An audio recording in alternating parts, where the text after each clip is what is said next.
Hello again. Welcome back to being in the middle of the Chains of Promathia cutscene, maybe? Yep.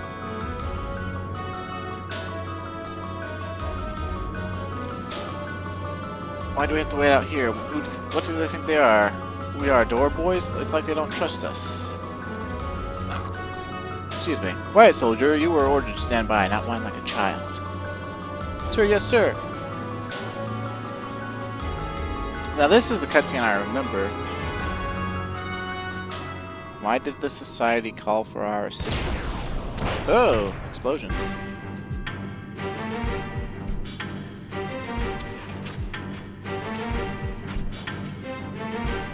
Crooked arrow, men, ready your weapons and fall in.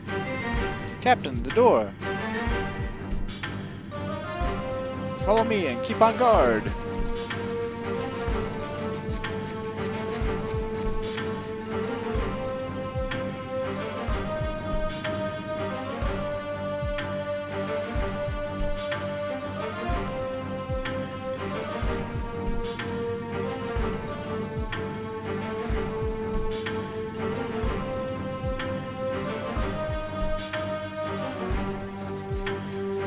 That was the place that was going all crazy with the creepy guys with no eyes. Captain, what is it, soldier? I found someone. He's just a boy. He doesn't look like one of the guys with no eyes. He's got a hood or anything, but his skin is weird.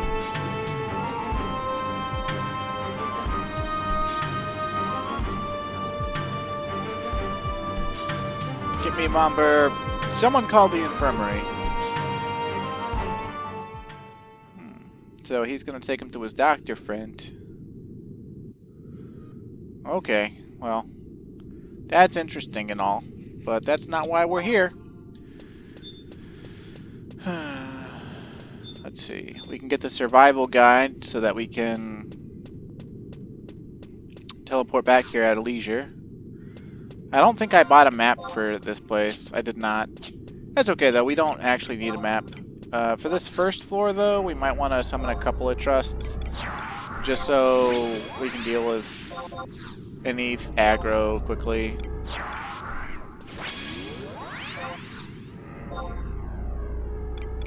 But the tower is actually separated into Lower Delkfutt Tower, Middle Delkfutt Tower, and Upper Delkfutt Tower, and each takes about 3 or 4 floors of progress.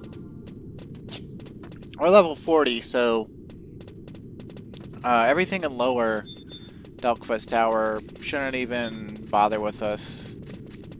But I think stuff will start aggroing us slightly before we get to Middle Delkfutt Tower. And then everything in Upper should be easy prey. And then there's like an even more upper floor that oh, that's a notorious monster. Let me look that up real quick.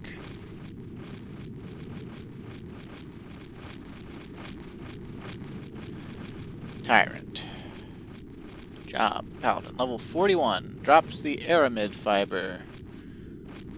Using synthesis recipe for the Tewatawa, which is a level 45 great axe for warrior only, with a really high delay and double attack plus 1%. Smithing level 60, goldsmithing 25, woodworking 8. The high quality version, okay, so it's not really worth it. But I guess we could kill him. He won't be hard with trusts, I don't think. And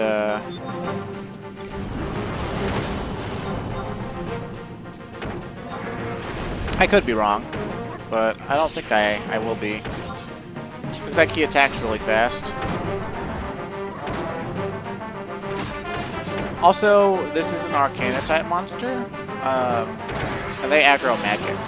So if you're in this room and you're a mage, and you cast, or even a mage sub-job, you cast any sort of light or black or blue magic, you'll aggro all of the dolls. Trusts don't aggro, though, as far as I can tell. Man, my trusts are kicking this thing's butt.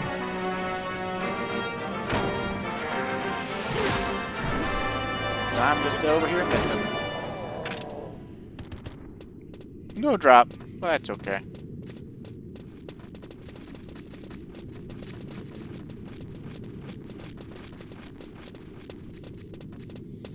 Basically, the floor layout in here is really simple. Oh, actually, okay, so these could aggro us. I wonder if the bats will aggro us.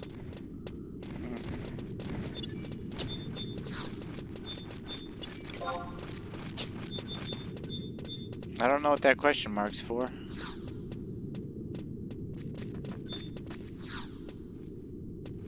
Nothing's happening, so it must not be for anything that's related to what we've got going on.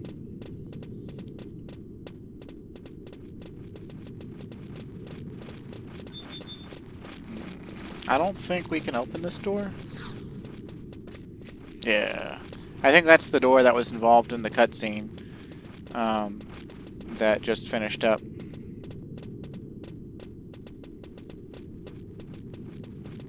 I also don't think we missed anything.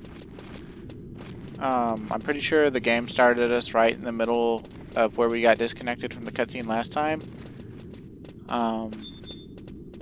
Where, you know, like the Ducal Guard had just been rushing in, and the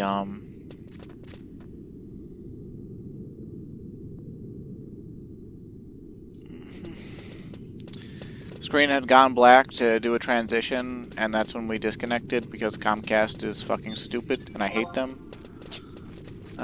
Okay, so yeah, we can start getting aggro now. According to this guide, we want to stick to the left-hand wall. I don't know exactly how left we gotta stick, but we're just gotta stick to the left-hand wall and keep going up. Eventually, though, we'll hit a teleporter. If we keep going up, we'll hit a teleporter, and that'll take us to middle Delkfutt Tower. And then we go up for like 3 sets of staircases and hit another teleporter, and that takes us to upper Delkfutt Tower. There's actually several different teleporters, and they can take you to different like nooks in the tower. So even if we had a map, I'd still probably be looking at a guide to go ahead and run on through here.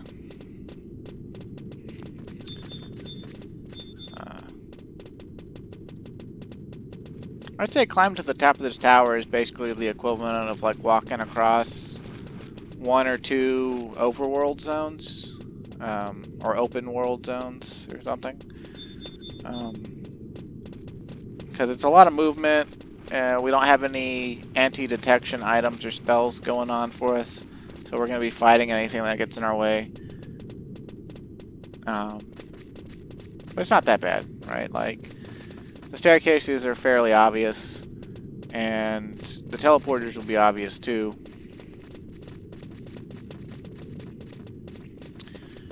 Now we're on the 3rd floor. 7 more floors to go. And what's actually kind of a bitch is we gotta climb the tower to get a key that we have to use to go back to the 1st floor to go through a door. Like, it's just kind of, you know, a deep sigh sort of moment.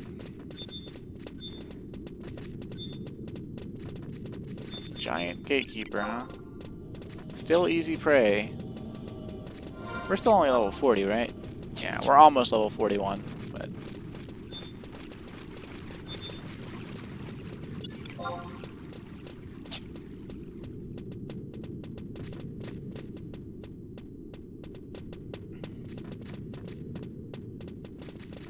Oh, there's the teleporter.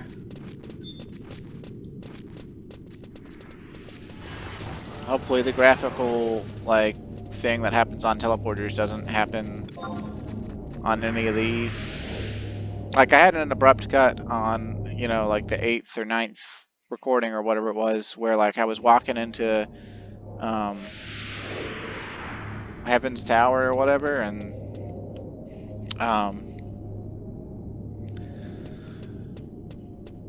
I just suddenly disconnected and it wasn't Comcast's fault. It was like a game, like the game couldn't load anymore or something. Like it just bugged out and kicked me out. It's really strange. And something strange about this floor is we're gonna be actually running past a couple of teleporters. I don't know where they actually take us if we use them, but we're actually going to be running past them because we're looking for staircases. I think they take us back down into lower Delkfutt's tower, into nooks and rooms that we can't normally reach. So we don't want to do that. We want to just continue on. And get some goblin aggro, and we don't have our trusts, because I'm stupid. But, we'll figure it out. Or we'll link all these goblins, one or the other.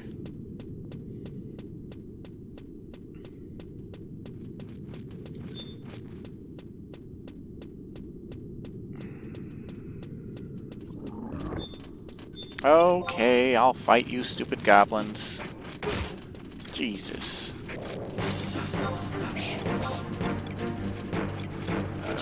I should have gotten my trusts out. I'm probably going to die.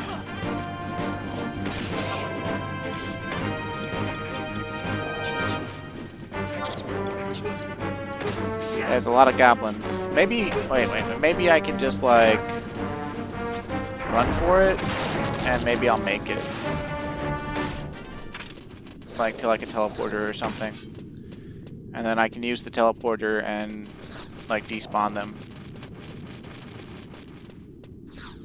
Although they're all hitting me and they move faster than I do, and I gotta go through a text box, which is gonna get interrupted by getting hit.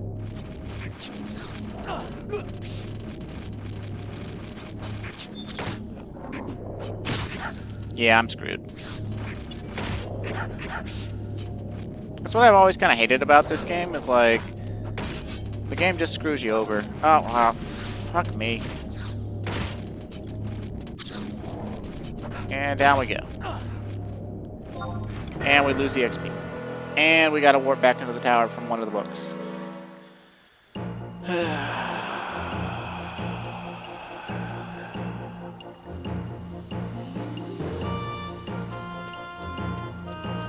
Okay.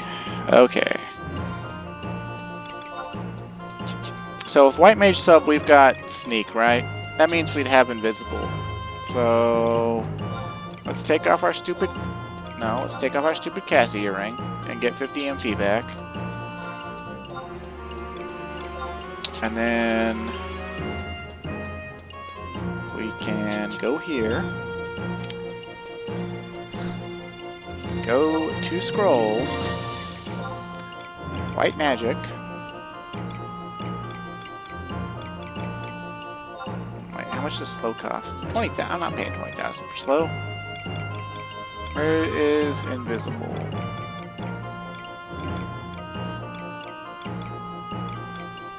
I would think they were... They're not in alphabetical order at all, are they? They're just sort of... Yeah, they're just sort of organized by spell. Oh, Invisible's level 25. Oh, forget about it then. Wait. Actually, though...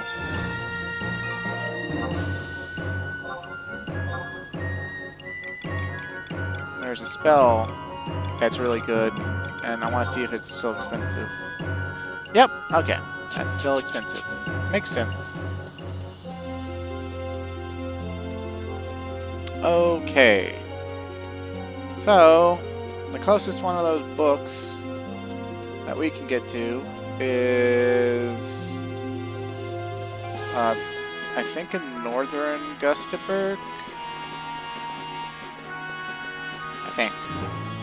And we can go take a chocobo from the mines and go over to northern Gustaberg and use the book and teleport straight into lower Delkfutt's tower.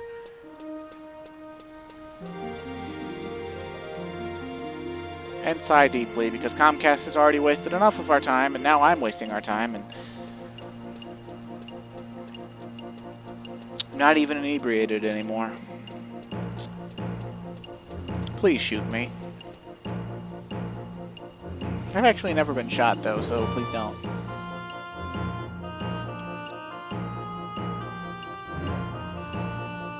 The lesson, the moral of the story is if you ever get aggroed by one goblin, just stop and kill the one goblin, and then try to avoid the other goblins. How much EXP did we lose? Oh, that wasn't bad. We lost like 100 EXP. They really toned down EXP loss. You used to lose at a minimum 10% of your level. And that was like with a raise. And now I think it's you lose. Well, I have no idea what it is now. But without a raise, it was like 20% EXP lost. And like later in the game, levels can take like 40 to 50,000 like EXP per level, so you could lose like 5,000 EXP just dying and home pointing, or 10,000 even. Like ridiculous. Yeah, give me a chocobo so I can go and warp with Book directly to a place I want to go. It'll be quite a lot faster than warping to Juneau and then running through Quiffum.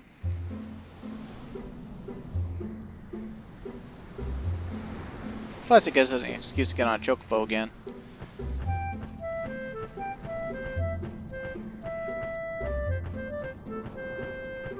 Although I haven't ridden Final Fantasy XI chocobos in so long that I'm only used to the Final Fantasy XIV chocobo running pace. And their running pace is insane. Their legs move really fast, and they're a lot shorter than these. These chocobos are very big and long-legged with huge feet, which is good because it makes sense.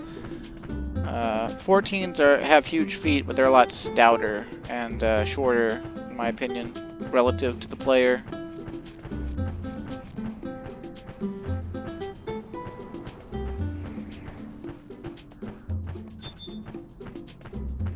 Gwendolyn, huh?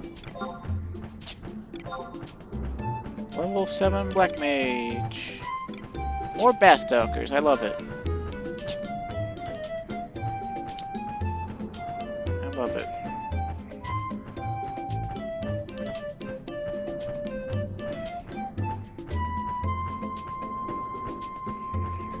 Also, the name Gwendolyn always makes me think of Dark Souls now.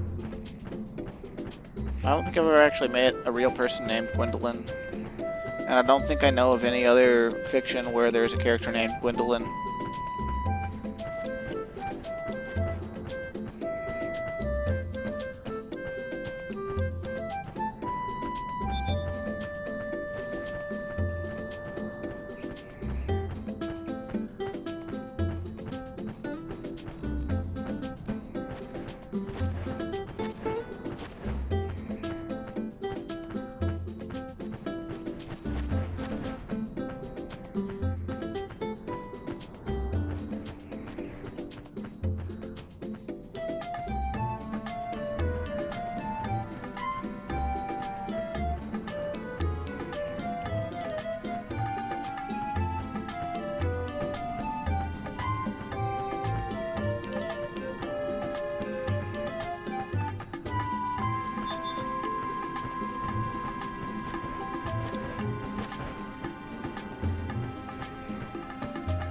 It's weird in this game how zones can feel simultaneously very small. And then, like, if you really want to go somewhere, they feel a lot bigger. Like, it feels like travel takes forever. And travel's never been faster. Like, chocobos are already fast in the first place. And in the second place, like, we have all these teleports. Like, travel literally doesn't take very long at all these days. It's literally not even, like, travel anymore. It's basically like, how long do you have to hoof it until you get to a teleporter? Like, I could complain about it all day.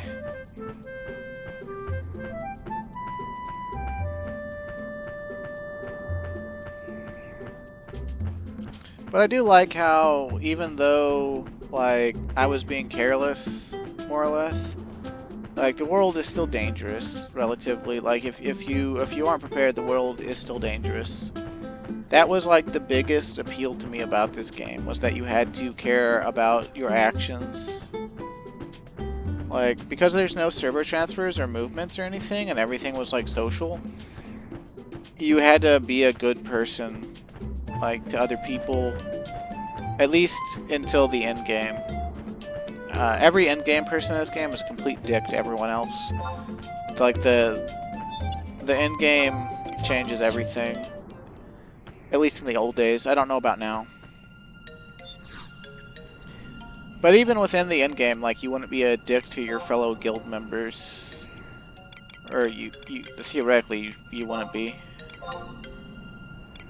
We'll use tabs because we're saving gil, because we're gonna need gil for spells and gil for food and gil for things.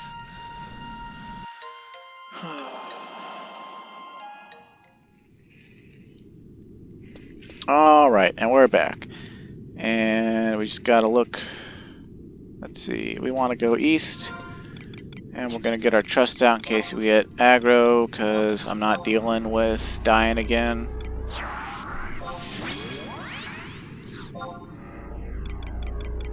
And we're just gonna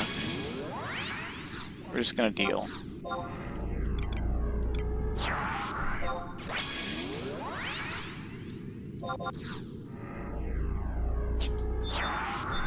Also, from this ground tome, we're gonna get some buffs.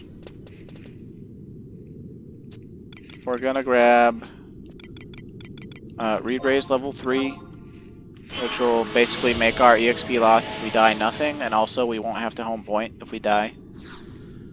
We're going to grab dried meat,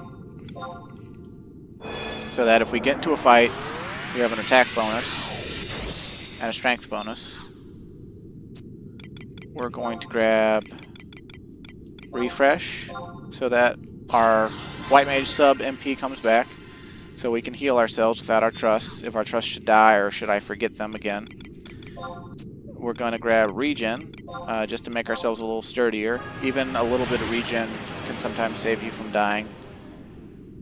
And we're going to grab haste, because even though it's only going to last for like the first 10 minutes of this climb, if we should get attacked, then we'll be better off for having it. And now we're going to go. We're going to go to the top now. And this time we're not going to fuck up and die. This time we're going to make it. Assuming Comcast lets me. Fuck you, Comcast, you piece of shit.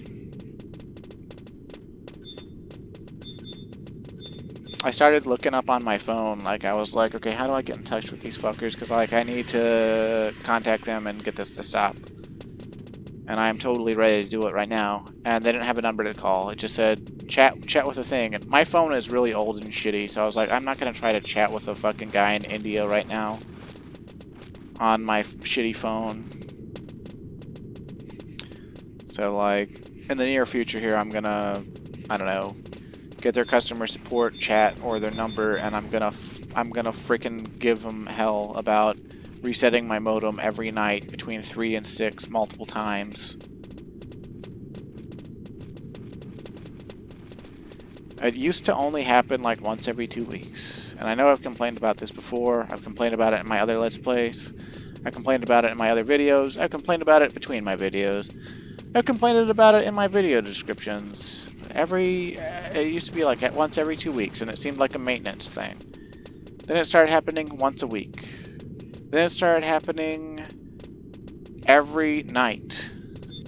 And I knew it was every night, because every time I have a night off, my nights off are always different. And it happens on every single one of them, without fail. Well, it happening once a night wasn't so bad, because it only caused stuff to happen, like, you know, for like, it was like a 5 to 10 minute disruption, no biggie, right? Well, then it started randomly happening more than once a night. And now that it's happening more than once a night, I can't deal with it. It's just not good. It doesn't make any sense. It's stupid. It shouldn't be happening every night. And they need to stop sending the signal.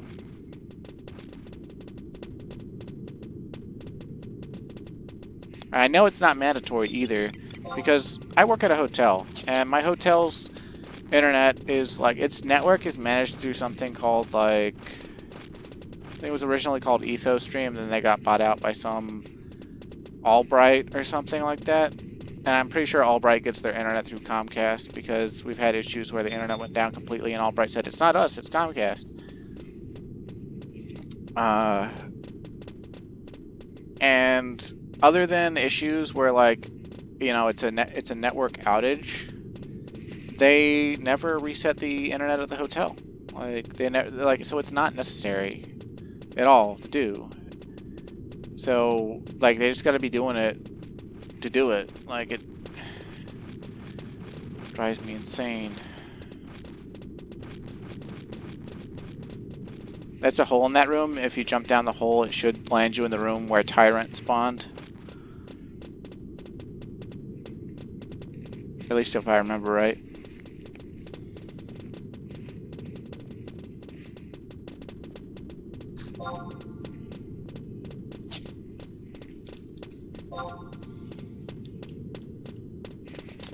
Never pass up a chance to be social in this game. People will think better of you if you at least talk to them just a little bit. Just enough engagement for them to think that, you know,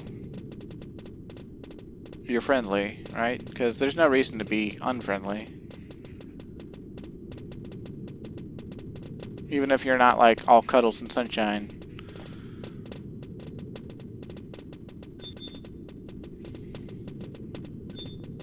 I'm gonna re-up our haste buff just in case. Because it's already, like, halfway worn out.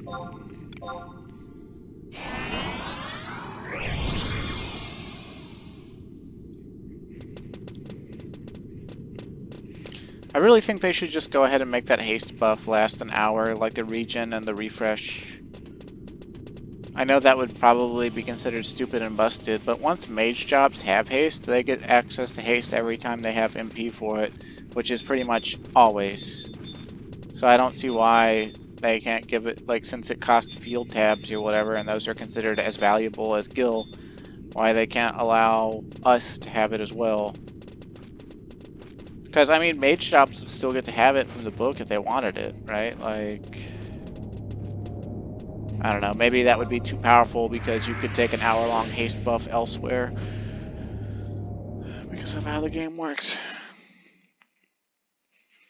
Also, it's kind of funny, the symbol for haste has always been the same, that orange circle with the right upwards pointing arrow, but as a kid I didn't perceive it as an arrow. I thought it was just like a dark orange bubble with like a sort of red center, and that the whitish part that's like the sheen off of it, I thought that was just like the sheen off of a solid bubble. I didn't see or perceive the upwards slanted arrow. So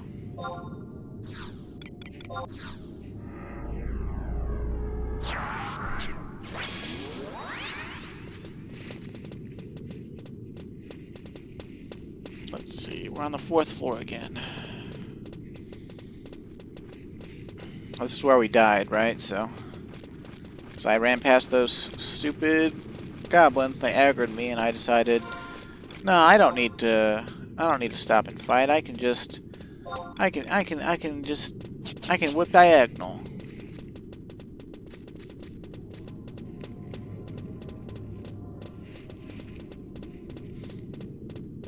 Hey buddy, you gonna aggro me? Yeah? Well,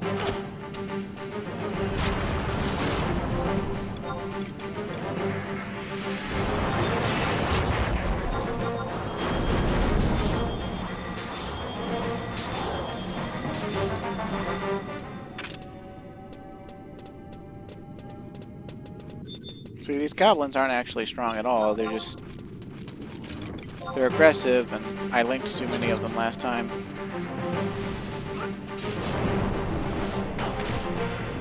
Man, Halver hits like a brick shithouse. He hits fast, too.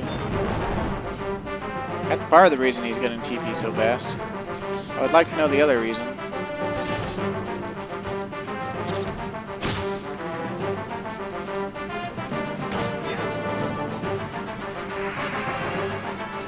Oh snap, we're level 41. How about that?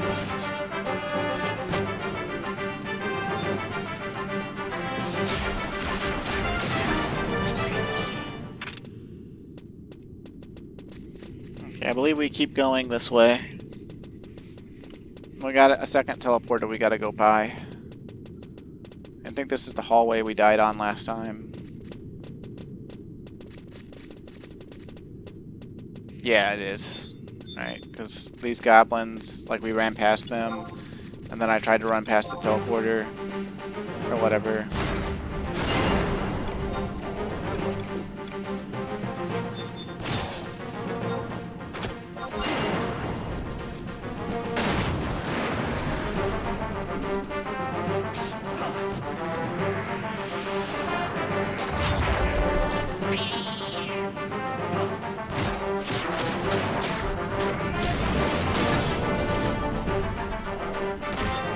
Man, my freaking trusts are stronger than me. That'll change someday, though.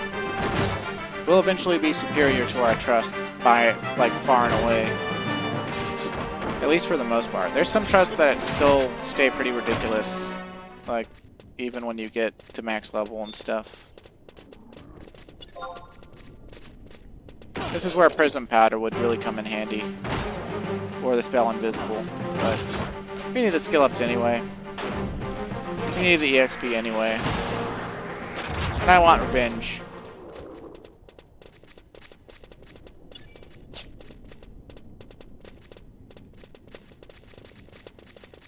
Okay, so I believe we run past this teleporter as well. This is literally where we died. But we just run through this room past this and we should hit some stairs. But the stairs don't lead to a zone line as far as I know. So like, that's the reason I tried to hop on the teleporter. Ooh, magic pots. These can also drop spells. They do magic, and they drop magic pot shards as well, which are used in some sort of craft. They drop light crystals, as they're light elemental beings. Although you can sleep them. Oh, well, I think you can use repose on them too. Panzer doll, huh? Okay, so we're on the 5th floor now. Door in the hallway on your right. Follow the left wall until you see a stairwell. Okay. Maybe we can get past these goblins without aggro on them. I doubt it though. That one is looking sort of to the left and he'll probably aggro us. Also, I'm kind of sad there's lightning weather. And I think that extends out to Griffin Island.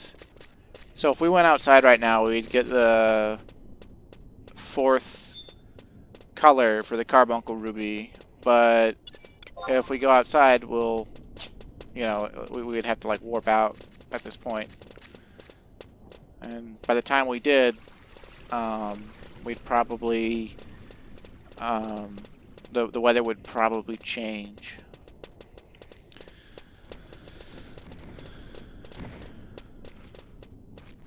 Surprised that Gigas didn't aggro us.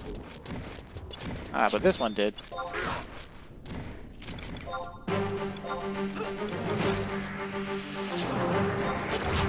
Yeah, they're called giants for their monster name right now, but their monster family is Gigas. I love skill ups. Precious, precious skill ups. It's kind of funny. The player base, a lot of people really will refuse to deviate from the player base. Like what the player base thinks is best and what the player base wants them to do. Because it's a team game, right? So you might as well not step on people's toes and just, you know, do what's expected of you, and it'll be best for everyone. And you'll also perform better and all that. And this caused a lot of people for a long time on Warrior to only use single-handed axe because you could dual wield it with Ninja Sub, and Ninja Sub was the best sub job for a long time for any melee. And what this caused was a bunch of warriors to not have their Great Axe level skilled up, and so in 2007, when the two-handed update landed,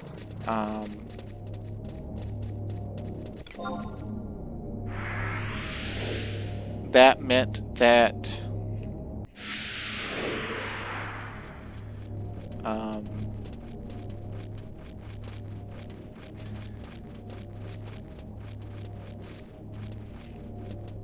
they didn't have their skills for the Great Axe, and they suddenly Great Axe became the meta. It became what the player base expected you to have, because it was literally so much more powerful than dual wield, especially for the first like week, that dual wield literally couldn't compete. Even if you got a double attack on both of your axe swings, so 4 attacks, it wouldn't compare to even one axe swing of a Great Axe after the two-handed update. And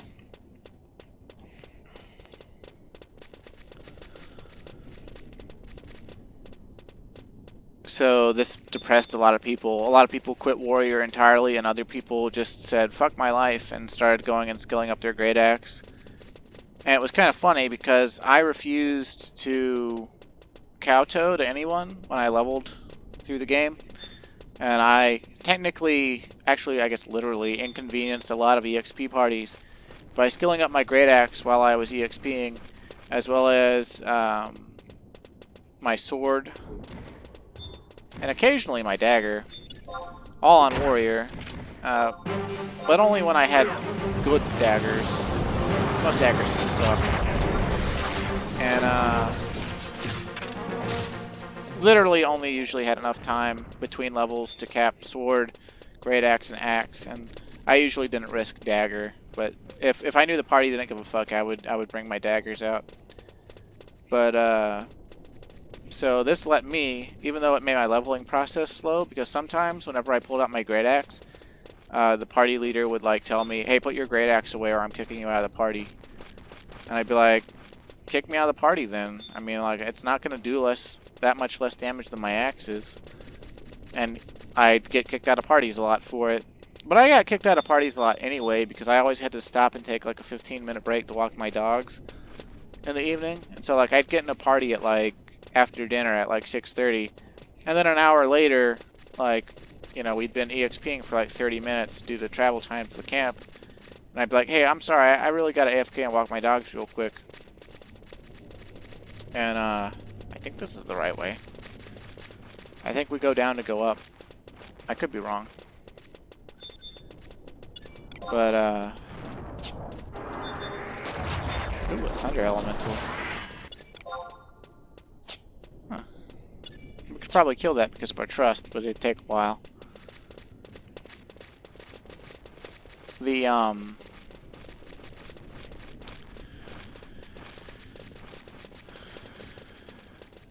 So people would get impatient with me while I was AFK. And even if I wasn't the tank, or even if I wasn't like pivotal to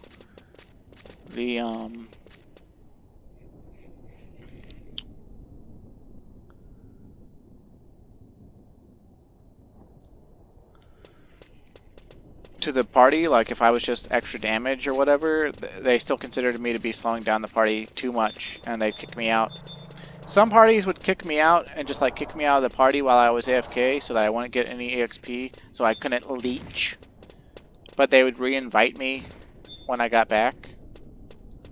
And other parties would just kick me out completely.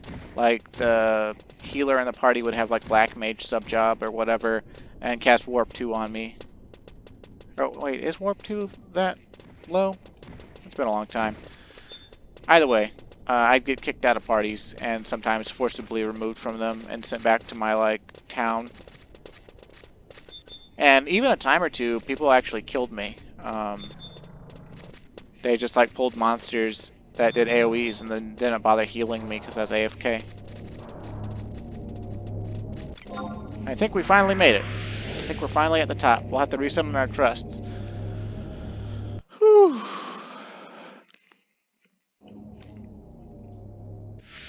Yep, we made it. Excellent. So basically, we don't want to climb anymore. We want to go ahead and get stuff done. We got some NMs we got to kill up here. They spawn routinely, though, so we shouldn't have any problems. I'm just going to use Millie, because I think she actually hits the monsters, too. A Pururu is a better healer by far, but Millie actually hits them. See, Mima's is pretty much a meme. He is like a monk, but he's like, uses a great axe. And,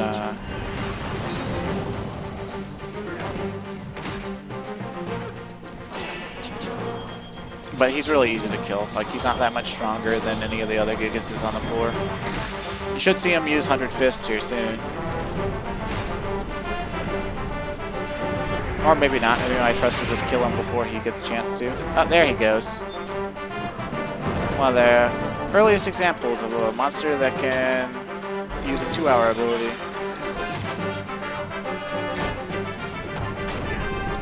And I'm just going to top off our HP real quick. Just in case. I guess our trusts can open the door. But we're up here to kill poor Furion. He's a ranger. And he can use Eagle Eye Shot, which is the ranger, I guess it's a 1-hour ability now. Yeah, see how much damage it just did to Halver? Eagle Eye Shot. It's basically a full power ranged attack that has capped accuracy. He drops the Delkfutt key, and you can like use those and like desynth them with lightning crystals or something to turn them into, I think, fiends or something like that. But what we want to do is we want to use it to use this elevator.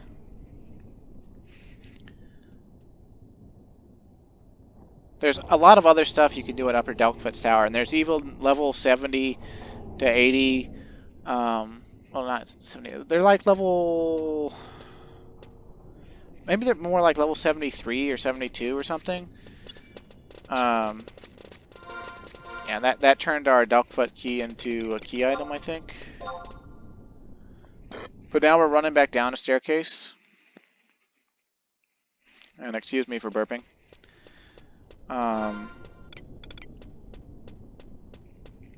Yeah. And one of those other Delkfutt keys dropped into our thing, but we got a permanent key item now, so that we never have to worry about picking up the Delkfutt key ever again. And as you saw, they made like so many of those things drop because, you know, normally you have like multiple people doing this quest together, and let's drop those. Let's put some stuff away, like a stack of earth crystals and a stack of fire crystals. And we could throw away the Chaos Bringer now, we don't need it anymore. You can do a quest where you kill another 100 monsters with it, and it gets turned into the Deathbringer, which is like a level 5 version of the sword that has like 466 delay and 20 damage. And like plus, I think it's something ridiculous, like plus 20 attack or something, but like minus 6 defense. It's a really good low-level greatsword, and I think it's Dark Knight only. But it's not really worth the time investment, especially nowadays, so I'm probably just going to throw the Chaos Bringer away. Although maybe I should look that up first. Maybe I should go ahead and do it. It might be related to Dark Knight Artifact Armor quests. I'll look it up before I throw it away. So I think if you throw it away and then you want to do that quest, you actually have to go back and go ahead and kill 200 monsters. Something ridiculous.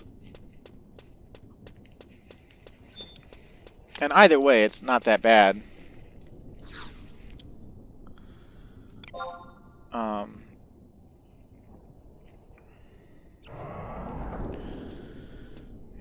So we're back on the first floor of Delkfutt's Tower. And you can use this shortcut in the future now that you have the Delkfutt's key to go as a shortcut to get back to the top really quickly. Although I think there was also a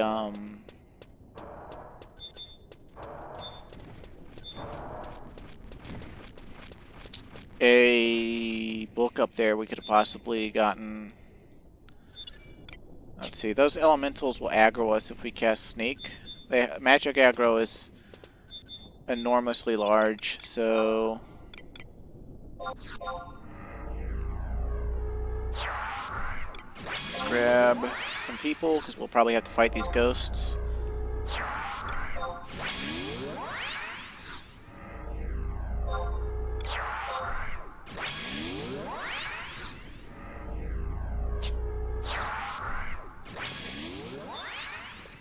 You gonna aggro me, bogeys? Huh. I guess maybe we're high enough level that they don't want to aggro us.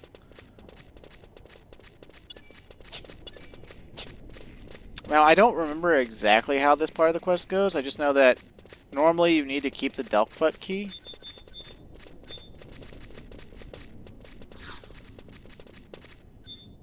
And...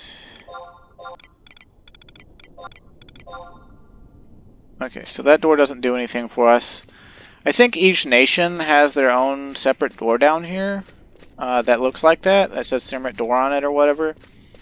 Or Kermit. I think it's Sermit. I've always called it Sermit because it's a C, but I suppose it could actually be pronounced Kermit or Kirmit or something like that.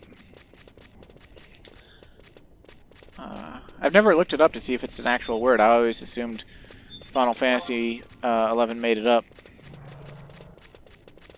What are these guys doing down here? Whatever. Maybe we have another... like, there was other doors around the Gigas', so maybe we go back up and then go back down or something. It's been so long. I guess I should just look at the guide again.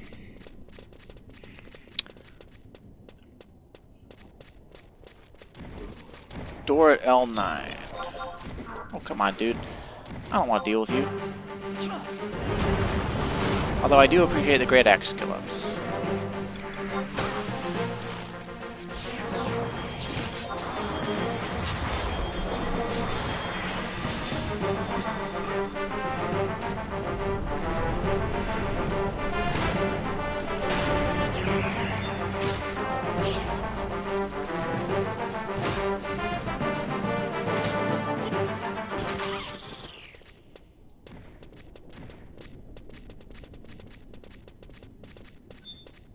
Okay, maybe this Sermit door? Unless this is where we came from. That's L8, I think. The guide said the door at L9. So 9 would be further south, I guess. K8. We looped back around past this Gigas. Maybe we'll go to L9.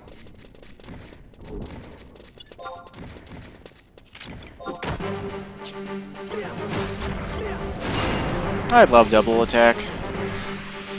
Thief gets triple attack at like level... I want to say at level 45. No, it's probably level 50. Otherwise everyone would sub Thief. This is K9. Guide, you're wrong. Unless this is taking us back to upper... Nope, nope. Okay, that's the guy we're looking for.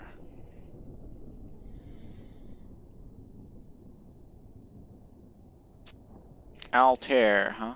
We're seeing this face a lot. I'm glad I didn't pick it. Ambassador Altair from Bastok. Struck from behind, and next thing he knew, he woke up. Man, there's all sorts of crazy stuff going on in this tower. I guess he was snooping, and he shouldn't have been. Maybe one of those guys without eyes knocked him out. Never really thought about it that way before. Of course, there wouldn't be a reason to think of it that way, really, because I think now we go back to...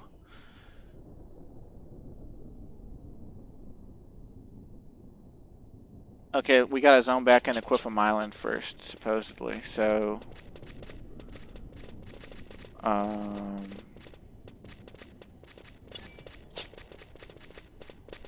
Maybe it's this way? If we were on Black Mage and we had the spell, we could cast the spell Escape, and it would take us out of the tower. Black Mage has some really useful spells like that. They have the spell Warp, which warps them back to the home point. They got Warp 2, which warps them or anyone in their party that they target and use it on back to the home point. They've got Escape, which will teleport their whole party outside of a dungeon. They've got Tractor, which will drag someone's dead body to their current position, which you can use to pull people's dead bodies out of a dangerous spot so you can raise them. And then, what's a Bloody Robe do? It's probably some rare exclusive item for some quest. Yeah, we'll hang on to it for now, but it's kind of annoying.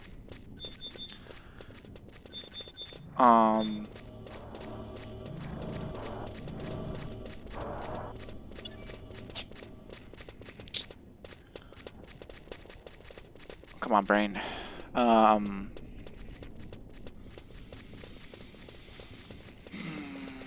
One day my brain will work.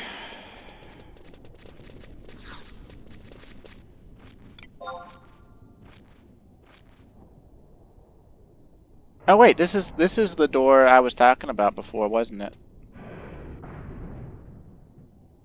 This is like at the very northern section of the zone. If we go to the right, we'll... No wait, nope, nope, nope, nope, I'm dumb. Okay, it's different.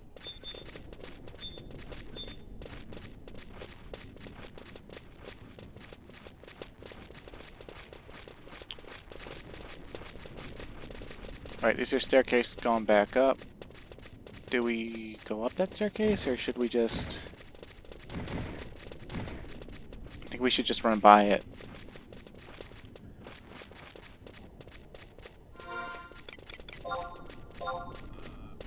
But yeah, like I was saying, the... Row Crow? Level 34 warrior. He's got an Empress hairpin. That'd be nice to have. I could get me one of those. It's a notorious monster in Valcom Dunes. But originally it took me... Hey, what gives? No cutscene. Whatever. We'll just warp back now and go back to Juno. But, yeah, it's like a level 25 notorious monster off of Damselflies in the western beach area of, well, it's sort of like middle western beach area of Valcom Dunes. The Empress hairpin is 3 dexterity, level 24, 3 dexterity, 3 agility, plus 10 evasion, minus 15 HP, all jobs. So it's pretty good. It's like the best headgear you can wear for a long time. For most physical jobs. Of course, it has no defense, so if you don't really have good evasion anyway, all you'd really be wearing it for is the dexterity modifier for crit rate and the agility modifier for ranged attacks.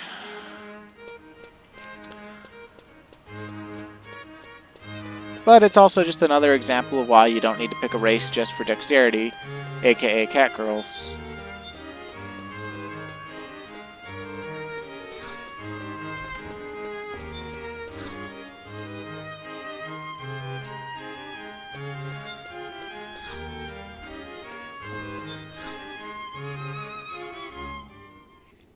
Alright. Yep, dude, I saved your butt. And it was kind of a pain. To defeat the Huns? Post attaché of the embassy to Juno. Do all you can for your country and her friendship with Juno. Certain special tasks you may be interested in later. Now is not the time, but I'll keep you in mind. So basically, we gotta go trade some crystals and get our rank thing up, I think. Possibly. It's possible not, though.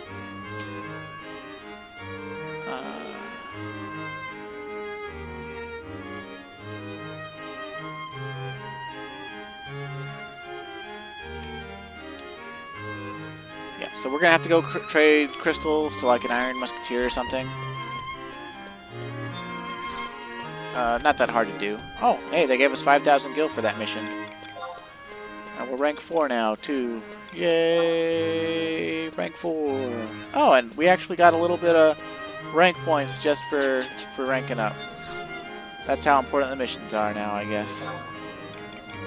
Let's just go back to Bastok. We could trade crystals, I think, to the Ducal Guard, but I'd rather trade them at Bastok anyway.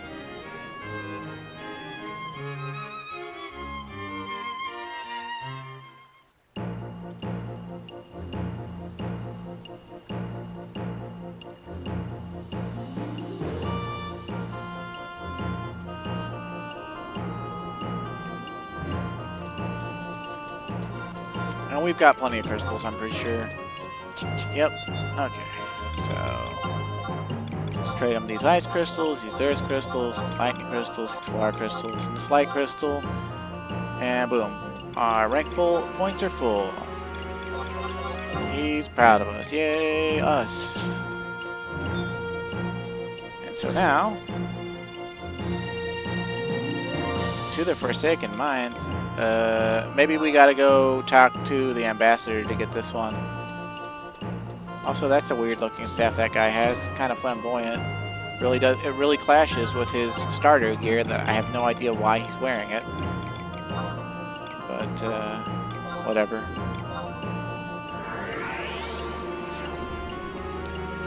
So, let's see.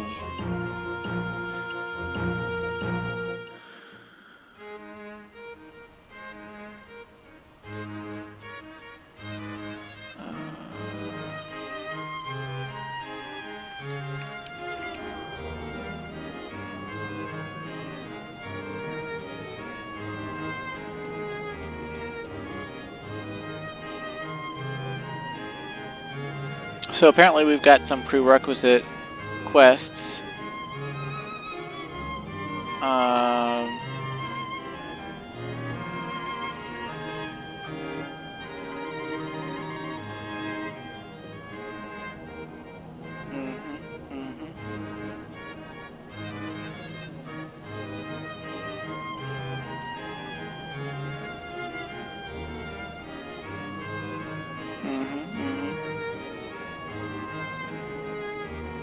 We're basically going to be going to the 3 Beastmen strongholds, but let's see if we can actually pick up the mission first from the ambassador. Brave Park, huh? What do you say? This monument was built at the end of the war as a reminder that nobody should suffer like that ever again, and now people forget the mistakes of the past and quarrel all over again. I bet this is the only place where that promise is still remembered.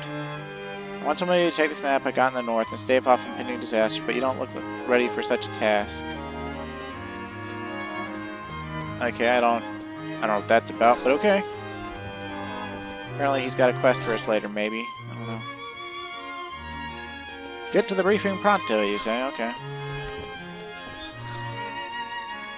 I think this rank is unique in that it only has this one mission. And I think it's because the mission is so long. Uh-huh.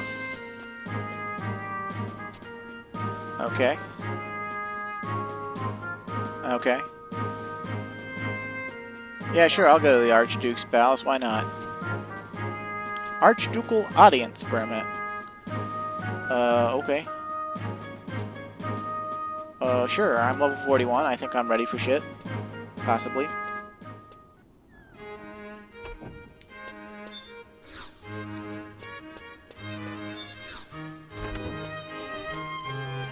Although, at some point we are going to have to stop and level up again.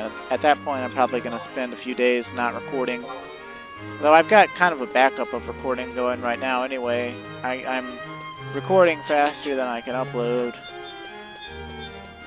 Because I want to play this game.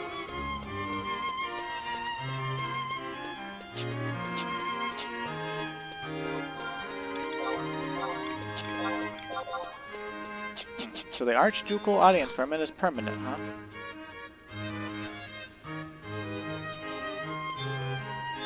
Okay. Here we go, our first meeting with the Archduke of Juno.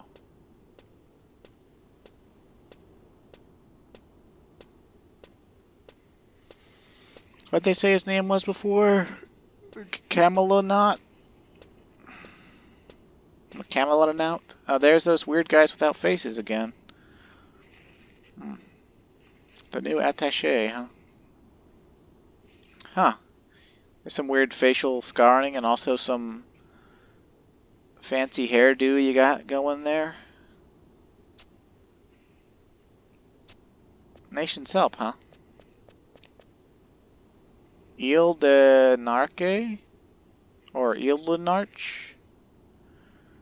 I'm gonna go with Ile de Narque. Don't let them bother you, huh? Yeah, I have. Back in Mission 2 Tac 3.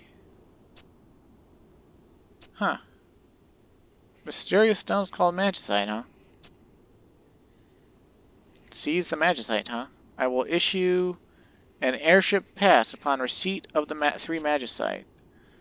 With it, you can swiftly travel home or to any civilized land for that matter. Well, it seems like you guys are stuck back in 2003.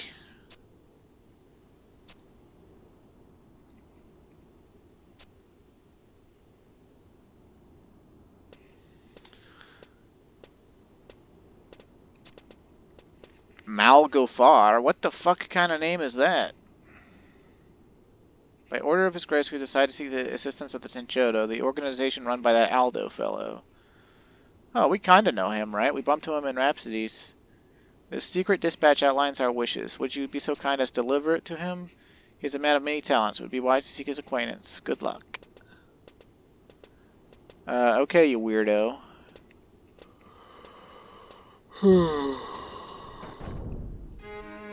So now we've got all sorts of key items we've got to get so that we can actually complete this quest.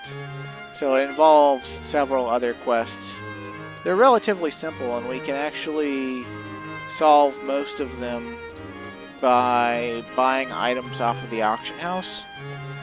But it's highly likely that either these items won't be available, so we'll have to go do the questing, or that they'll be highly price gouged, so I probably won't have the means to buy them.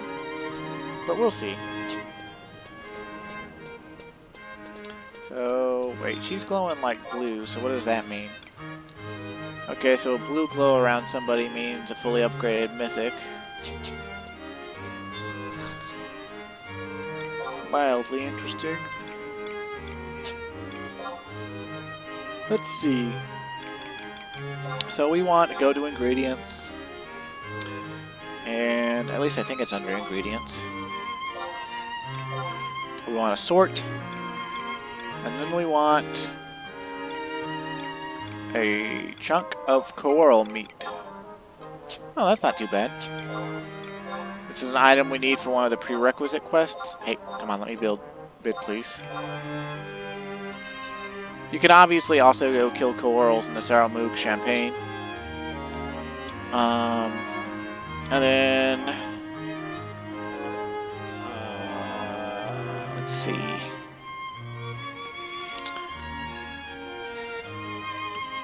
We want others and miscellaneous. We've already got it sorted. And we want to buy a Tenchoto invite. Oh, that's not too bad either. I guess this server is fairly friendly to newbies.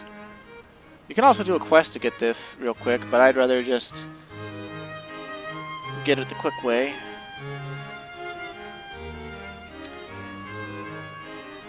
And then we need to go visit see. We need to go visit Muckvix and Muckvix's junk shop in Lower Juneau. So let's just zoom on down there.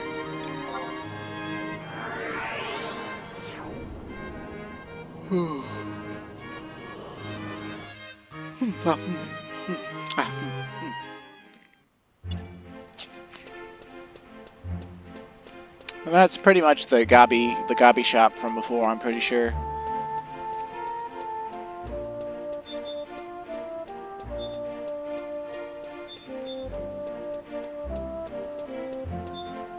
Oh, also, you know, well, let's go to Muckfix this junk first. We want to speak to, I think, Muckfix, right? So, which one is Muckfix?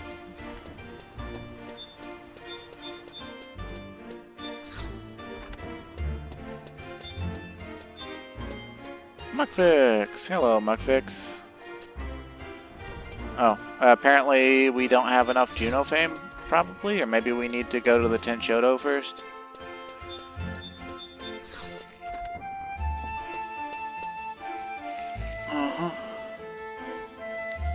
So I guess, okay, well.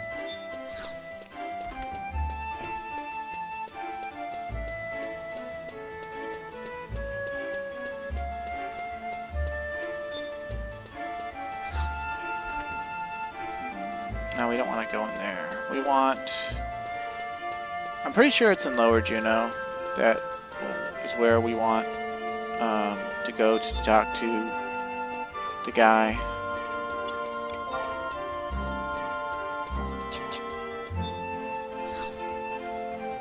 Yep. Okay. Remember this asshole?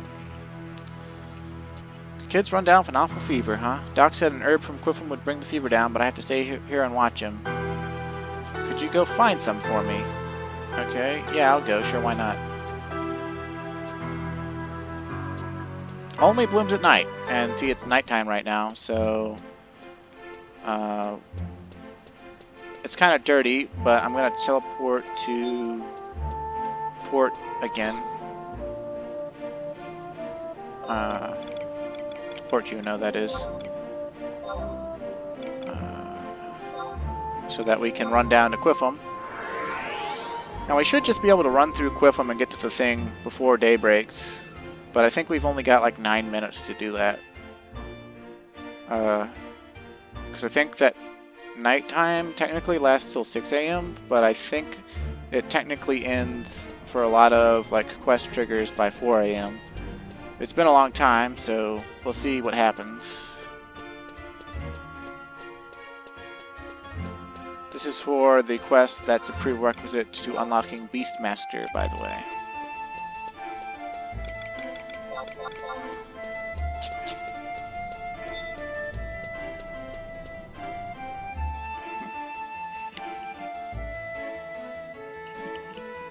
I've been wearing my headset so long that my ears are starting to get itchy. But that's where my mic is, and it's been doing a good job, so...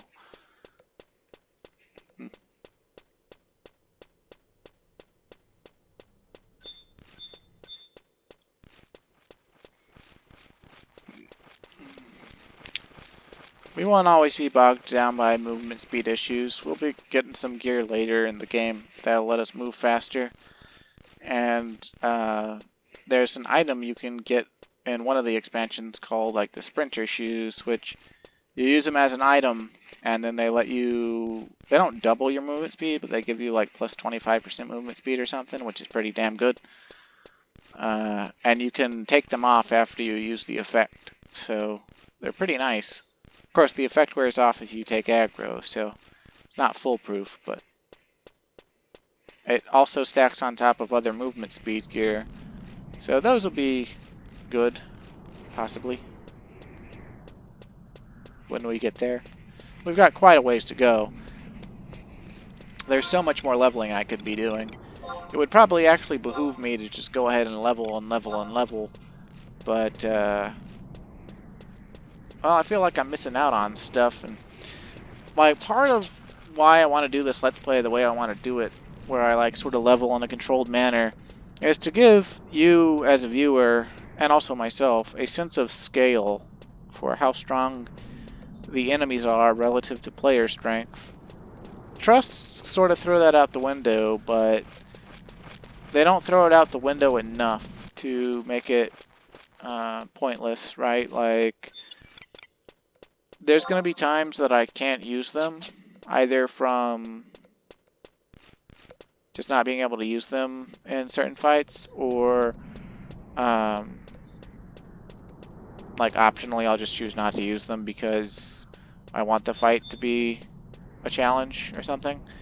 And that won't be often, but it'll be often enough that, you know, it's a thing. And I don't know.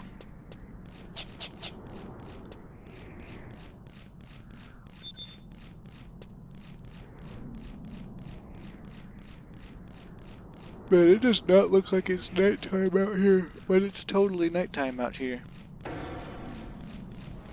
Wonder why it doesn't look like it's nighttime. Maybe it's my brightness settings or something. Or maybe it's because like it's getting ever closer to the sun rising again. Or it could just be the way Quiffum Island is. I don't know. I don't know which one.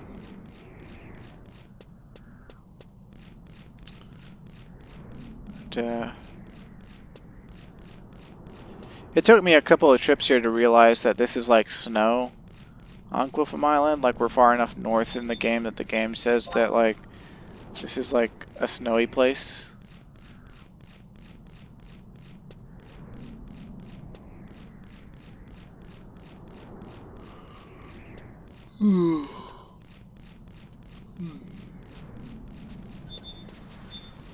We're almost there.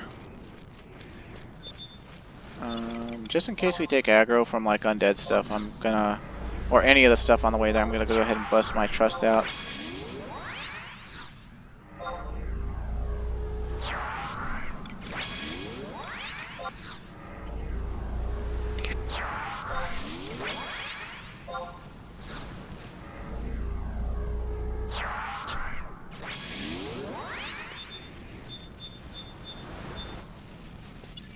Greater Pugils is what people used to EXP on here, and Clippers as well. But the Ghost would like ruin this camp at night. That's one of the ways you know that it's nighttime, is that the undead are out.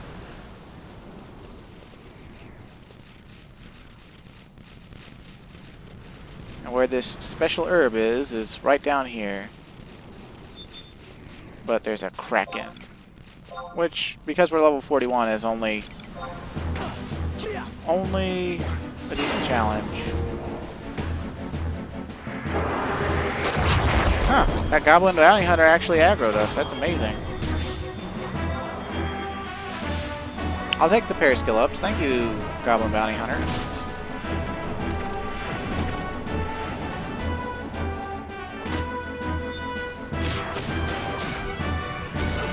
And once again, Halver got TP so fast that I don't even know what to think.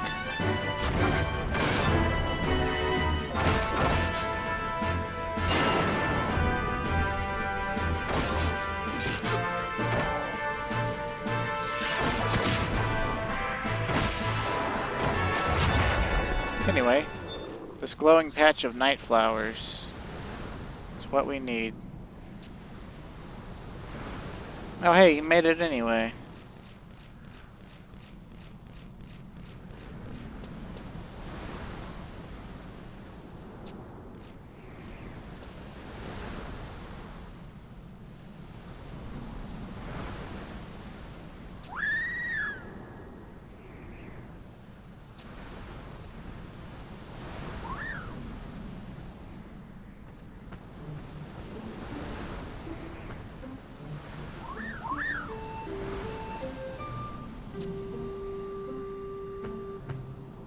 Is that the chocobo that we helped with our gospit grass?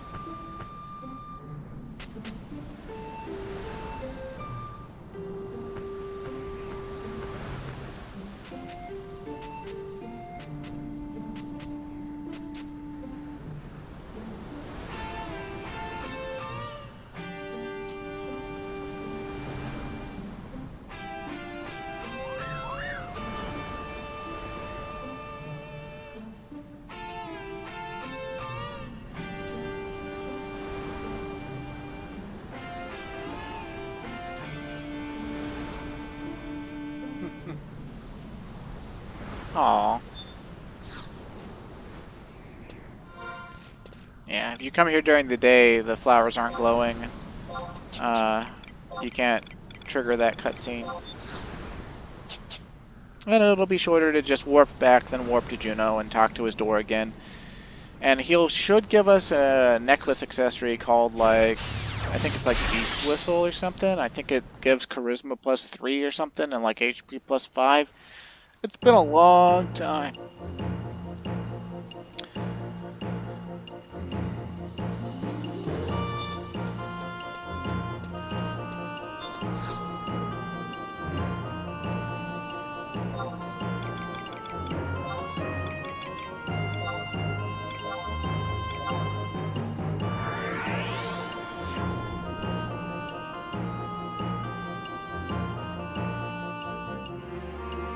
For a second, I was like, what did I spend my gil on? Why am I under 80,000? I was like, oh right, I bought that Tinshoto invite and the other thing.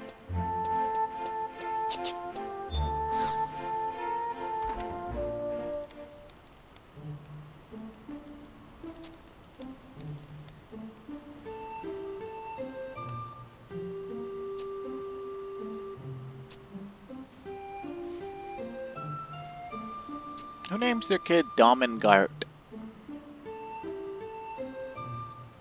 Or Domengart? Or something like that. That's such a weird name.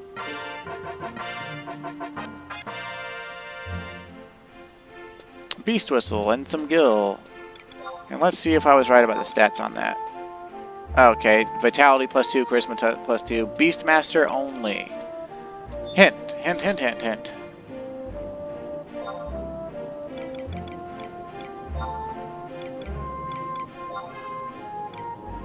So now we go back to Upper Juno. So much back and forth for these jobs, man.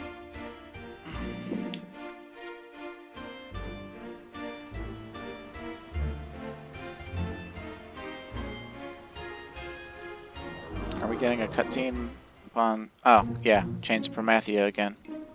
Right, right. They took him to Mom Bureau's clinic, which is in Upper Juno. His clothes got some fancy designs on them.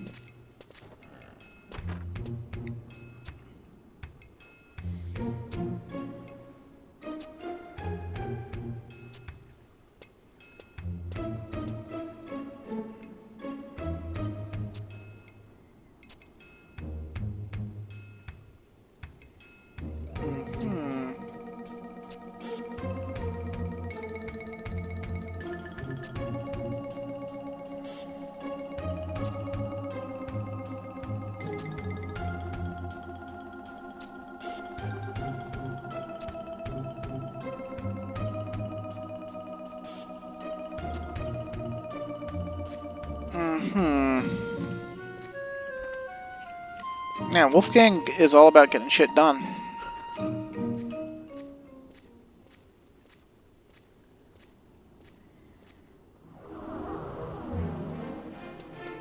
Okay, so if we want to do the next cutscene for Chains of Promathia, we would go to the clinic, which is Infirmary Monbureau, which is there. But we don't really care to do that right now. We'll get it to Chains of Promathia soon enough. I probably won't try to do Chains of Promathia until I at least level Red Mage at the very least to 50.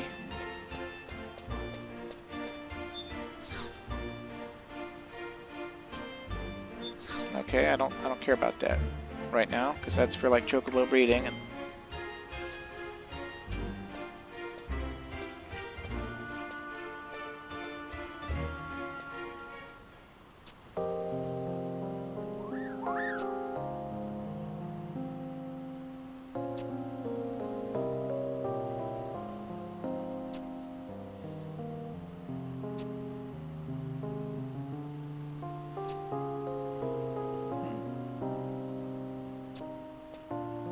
I'm a Beastmaster no more, but I bet you can become a great Beastmaster if you keep at it.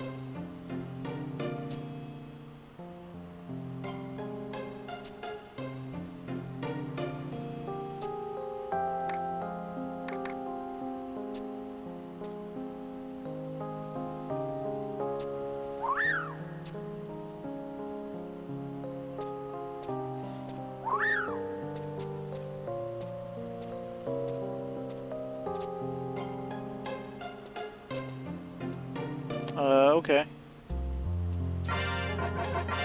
Yeah, so now we've unlocked Beastmaster.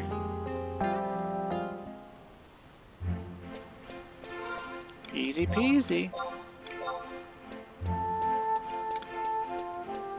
So that leaves Summoner and Dragoon and Samurai. Anyway, one of the other prerequisite quests for the rank mission, the rank 4 mission, is that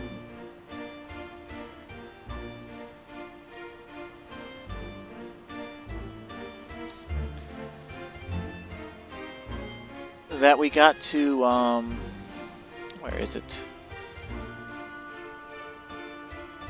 Bowden. Where is Bowden? Oh, it doesn't have a... Wait, G8. So is that... I hope that's not in the infirmary. I really don't want to trigger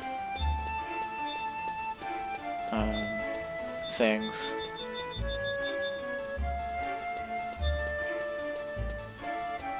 Goddess's Temple.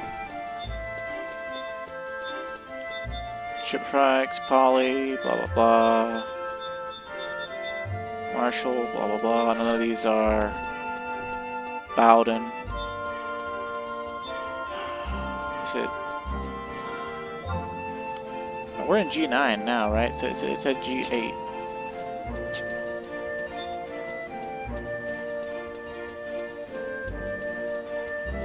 So maybe it's in the weapons store?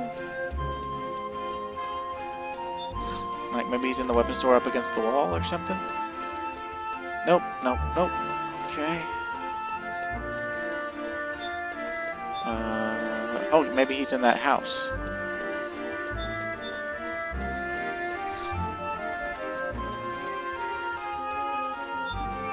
Shiroro. Illumida. Your name looks familiar for some reason. Oh, you're... what?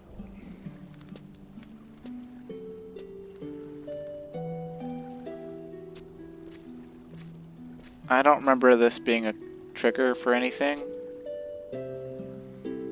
This month's payment.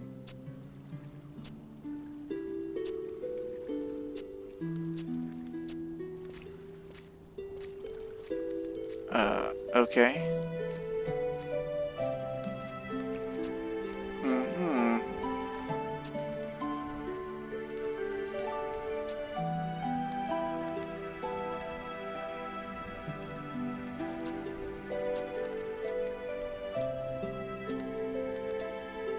Okay, but I'm looking for a guy named Bowden.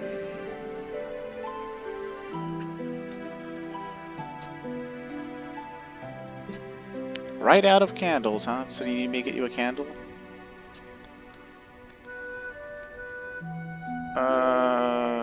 Not yet.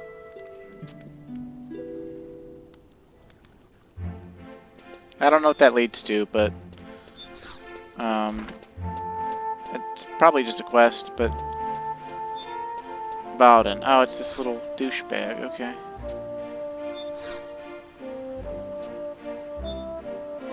Will you take it anyway? Like, do I need more Juno fame for this or something? Okay, I guess I gotta get fame. So, I've been putting this off as long as possible. Not only do we need Tenshoto fame, but we need fame for Juno, and that means we need fame in all 3 nations. So we gotta go do some quests and things, and it's pretty easy to get fame if you buy some items off the auction house and trade them to a person in Selbina, because that will get you Bastok, Sandoria, and Juno fame all at once. Because it counts as fame for each city, and since Juno fame is also an aggregate of all 3 city fames, you'll get more fame that way.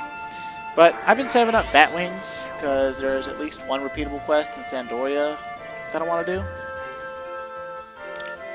And I guess between now and next time, after I turn in these Batwings anyway, I'll do a lot of leveling up. And I will, let's get that book.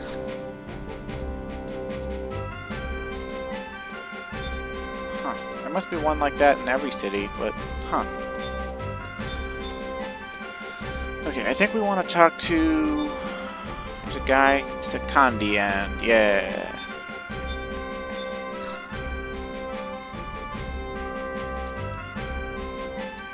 Sure, I'll do it. 2 Batwings, okay. So, basically, you give him 2 Batwings, it completes the quest.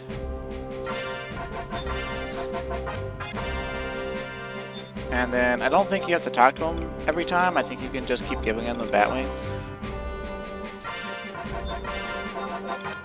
And I have no idea how much fame this gets per thing.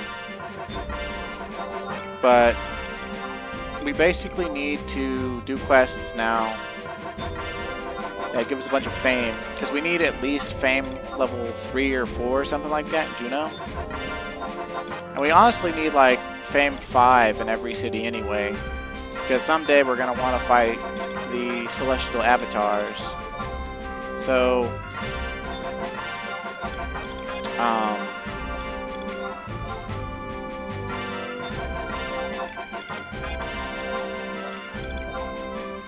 I guess real quick I'll look up easy ways to get fame, and if we can afford any of them, I will totally just go ahead and jackknife some fame right now, because it's honestly the most annoying thing about the game, is having to quest for fame so that you can do missions or get mission key item prerequisites. If there was anything they ever needed to update and streamline, it would be that aspect of things. But I guess it's sort of incentive to do all of the quests, but not all of the quests are useful, and not all of the quests actually give a good amount of fame anyway. So it's just one of those things. Like this quest, I'm pretty sure gives a very tiny amount of fame. I'm pretty sure it's hardly giving us any fame at all. But like, you know, we've done it like, what, 29 times or something by the time we've traded in all these wings.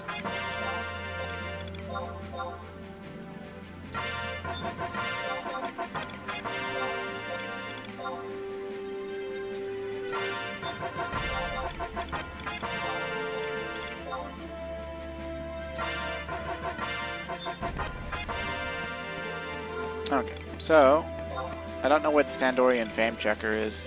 Probably import Sandoria, like all the cool people. But let's see. Let me look up fame. Fame is a term used to describe how well your character is known in a nation or area. Fame is broken down in levels per area and affects the prices, with NPCs offering for both buying and selling items, as well as opening up new quests which were previously unavailable. Fame is increased directly through doing quests for NPCs in an area. There are fame checkers in various areas throughout Vana'diel. It will not tell you directly what level your fame is, however, they will speak to you differently as it increases. After achieving a fame level of 6, the only benefit of increased fame is seen in NPC buy and sell prices and the response to the fame checker, as no quest has a fame requirement higher than level 6. Certain areas have fame that raises based on quests that you do elsewhere. Juno fame is a combination of your fame from Bastok, Sandoria, and Winterdurst, and can also be raised directly by doing quests in Juno. You may find your fame to be elevated in Juno before you've even attempted a single quest in the area. Norg fame is raised through doing quests from Norg, as well as quests for the Tenchodo. It can also be raised through various quests offered in individual nations. There are other areas which have fame, which are directly linked to various nations. Selbina quests increase fame in both Bastok and Sandoria. Mara quests will increase fame in Windurst. Kazham quests will increase fame in Windurst, and Windurst quests will directly increase Kazham fame. Basically, fame can be broken down by areas which are directly related to nations.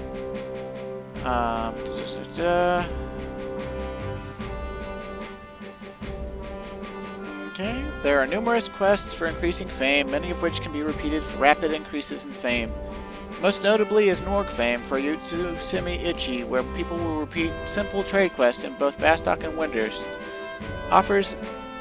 Quests offer varying amounts of fame. Shorter and easier quests will grant smaller amounts of fame, whereas longer and harder quests will typically offer more. AF quests are notable for their rapid increase in fame for the nation where they are offered. Fame may also be known as reputation. This term is carried over from other various MMOs. Reputation is the less common term. Abyssia areas have their own fame. Blah blah blah. Dominion ops do not raise your flame. And then it lists the fame checkers in each nation. It's also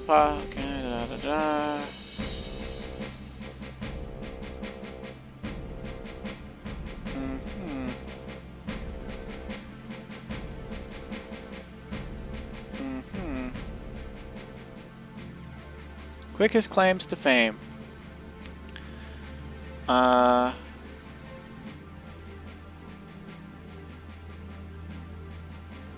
Sandoria, Bastok, and Juno. The quest, only the best. Windurst and Kazam. Mandragora Mad.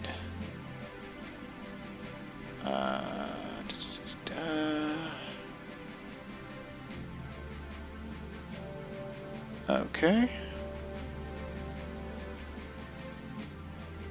Okay. According to this, it only takes 75 zinc ores to get the Tenshoto fame required. But since we only care about Juno fame right now,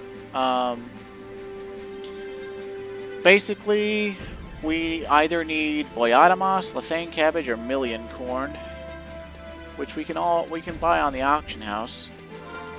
And we're gonna go do the quest. The quest NPC is in Selbina. Her name is Melion, or maybe his name is Melion. Sounds like a girl's name to me though, but we'll see when we get there, I guess. I won't keep this episode going too much longer. It's already gone on over long, but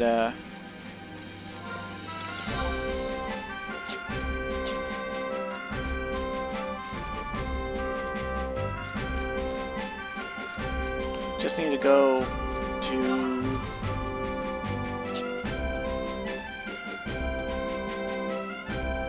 and we probably won't even need to trade as many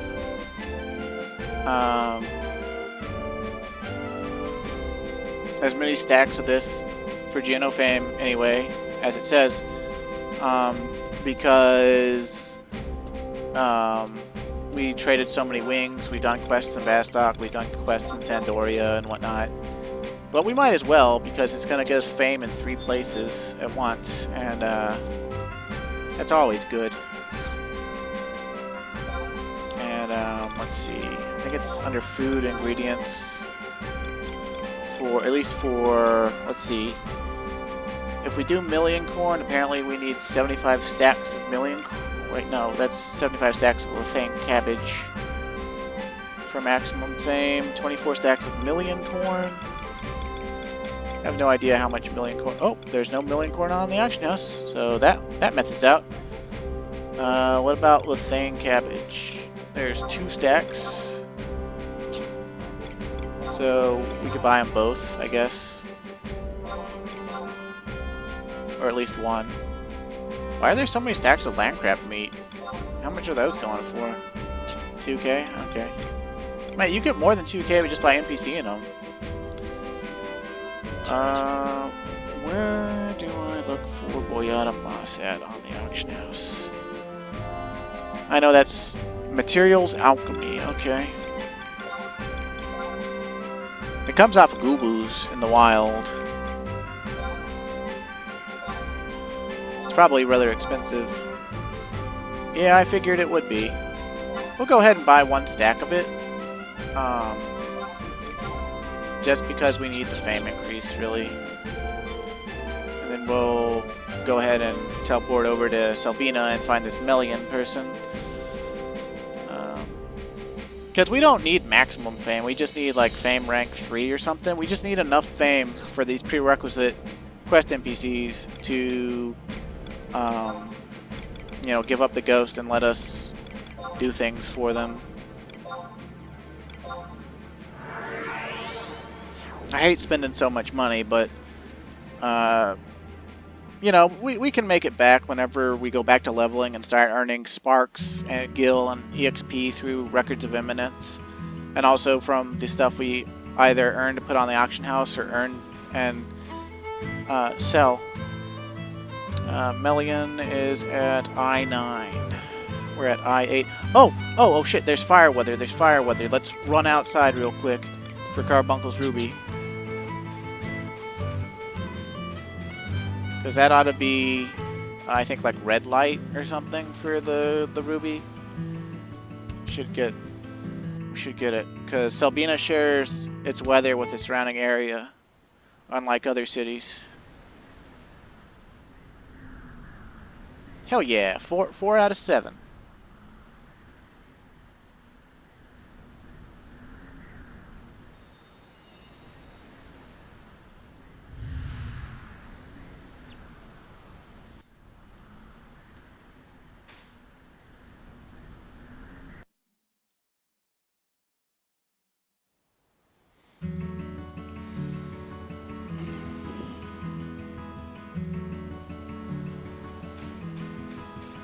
What luck? Okay, so we want to go to I-9. So that's kind of near the coast, I guess. Let's see. We're already on H7.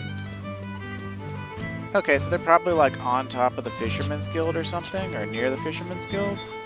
Oh wait, nope, it's that old man. Okay, so it wasn't a woman. Let's see what they say. Hello there. What do you think of my sheep? I used to chase dune wildians for their world, but now I've got sheep of my own. Besides, you need healthy sheep to get quality wool, and I only want the very best. That's why I started raising sheep myself. My family minds the shop for me, say I can stay out here and watch over my sheep. But getting quality wool is awfully hard. Say I'm edling to stuff them with the very best feed.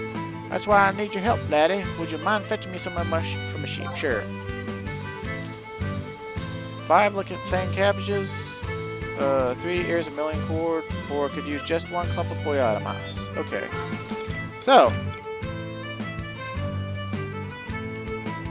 we want to give him we'll start by giving him the cabbages. He said 5 cabbages, right?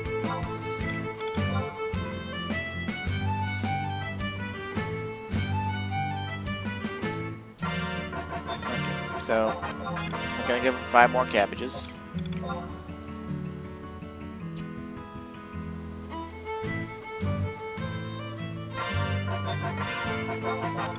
And now we're gonna start giving the boyatamas.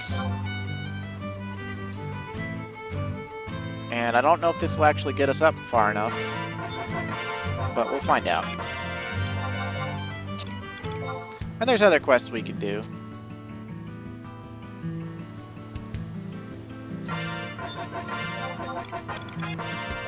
And I believe the job quests count as well, so we can unlock a bard in like the next recording or something.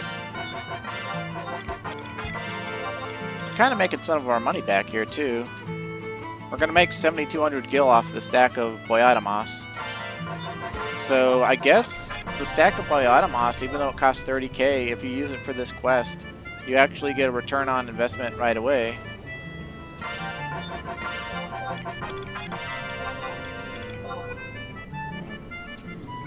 The ferry's docking, and that gives me an idea.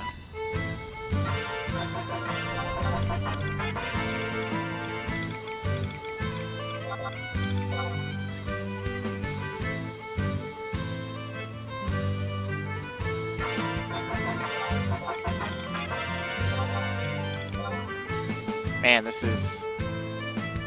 I wish I could just trade them all at once.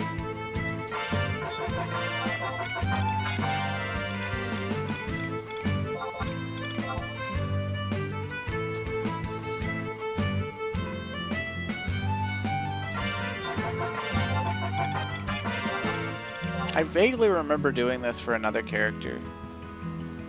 But I know there was also a character that I just never got fame for. I just leveled them up and thought that the fame came naturally.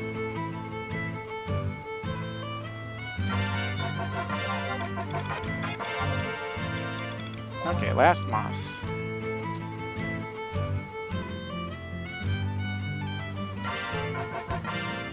Okay. So, what I'm going to do now is I'm going to go ahead and end the video here, so thank you for watching. But we're going to get on this thing, and I'm actually going to start recording again, and we're going to go to Mara. And I'm going to kick off the next video by working on the Bard quest line, because that'll get us some more Juno fame, and also unlock Bard for us to have me unlock yet another job. So, thanks again for watching, and stay tuned for what riding the ferry is like. And also, if you talk to Humility here, she tells you how soon it is for the ship to depart. Anywho, thank you, and I'll see you again shortly.